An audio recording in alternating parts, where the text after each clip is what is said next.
Hello everyone, मेरा नाम है निखिल शर्मा और मैं आप सभी का स्वागत करता हूं आपके अपने चैनल MS 33 पर। तो आज हम हमारे केमिस्ट्री के chapter 1 chemical reaction and equation का पार्ट 3 देखने वाले हैं। पार्ट 3 में हम अपने लास्ट टॉपिक्स कवर करेंगे इस चैप्टर के, जो कि है कोरोजन और रेसिडिटी। तो सबसे पहले हम कोरोजन से स्टार्ट करते हैं। कोरोजन होता है when metal surface are attacked by substance around it such as oxygen, moisture, acid, etc. It is said to be corrode. This process is called corrosion.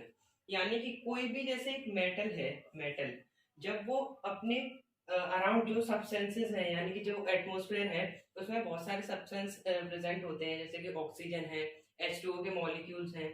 तो जब वो उनसे रिएक्ट करता है और खराब हो जाता है, जैसे कि आप आयरन के केस में देख सकते हैं, आयरन रस्ट यानी कि जो जंग है वो लग जाती है आयरन पे, तो वो खराब हो जाता है। इसी प्रोसेस को हम कोरोजन कहते हैं कि मेटल की सरफेस ऑक्सीजन या फिर मॉइस्चर या फिर CO2 यानी कि सीधे हम कहें तो एटमॉस्फेरिक सब्सटेंसेस से रिएक्ट करके जब खराब हो जाता है, इस प्रोसेस को हम कहते हैं कोरोजन।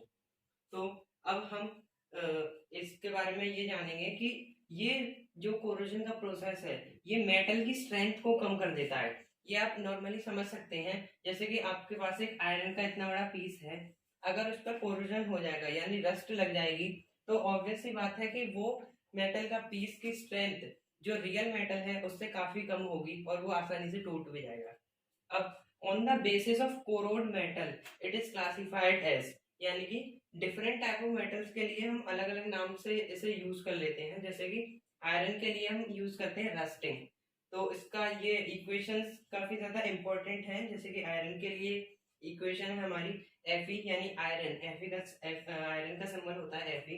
आयरन ऑक्सीजन से रिएक्ट करता है और वाटर मॉलिक्यूल से, ऑक्सीजन और वाटर मॉलिक्यूल से रिएक्ट करके ये बनाता है iron oxide, hydrated iron oxide, यानी Fe2O3.XH2O। ये इसका कलर रेडिश ब्राउन होता है।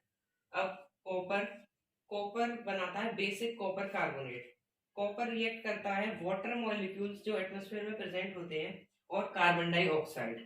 तो Cu होता है कॉपर का सिंबल, तो copper plus carbon dioxide plus H2O gives CuCO3 dot CuOH होता है। ये होता है हमारा बेसिक कॉपर कार्बोनेट का फॉर्मूला। तो इसके बाद हम सिल्वर की टार्निशिंग और पढ़ेंगे, यानी कि सिल्वर के कोरोजन को हम कहते हैं टार्निशिंग ऑफ सिल्वर।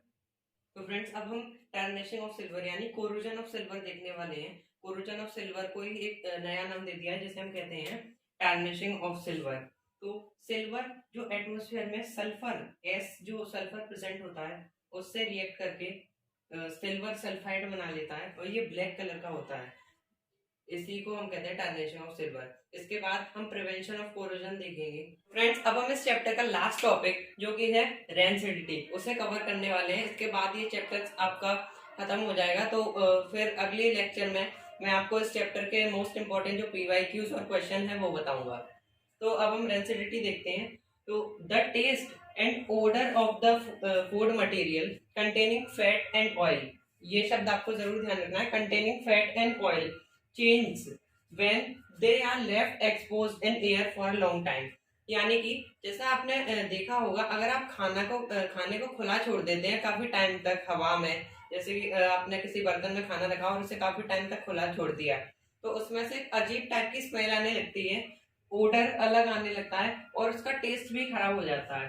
तो सिर्फ इसी चीज को रेंसिडिटी का नाम दे दिया है कि जब खाने को हम खुले में छोड़ देते हैं तो खाने के अंदर फैट और ऑयल प्रेजेंट होता है जो ऑक्सीडाइज हो जाता है।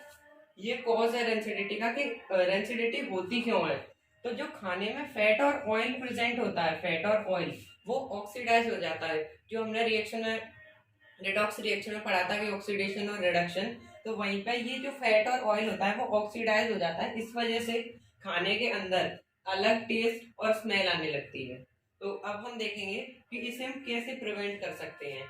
अपने जो चिप्स के पैकेट हैं वो तो देखे ही होंगे चिप्स, उन चिप्स के पैकेट के अंदर जो एयर होती है वो होती है नाइट्रोजन, जिसका सिंबल है N2। ये नाइट्रोजन ऑक्सीजन से कम रिएक्टिव होती है। ये ऑक्सीजन और नाइट्रोजन कम रिएक्टिव होती है और ऑक्सीजन ज्यादा। तो जब नाइट्रोजन चिप्स के पैकेट्स के अंदर हम फ्लश कर देते हैं तो वो ऑक्सीजन को अंदर नहीं आने देती और चिप्स को रेंसिडिटी से प्रिवेंट करती है।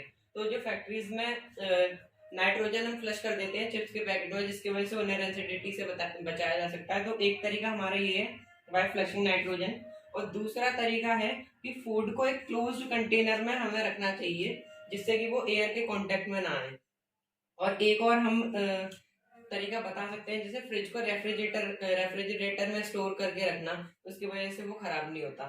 और एक लास्ट हमारा तरीका है बाय एडिंग एंटीऑक्सीडेंट। देखिए ऑक्सीडेंट क्या होता है, जो ऑक्सीडेशन में हेल्प करें।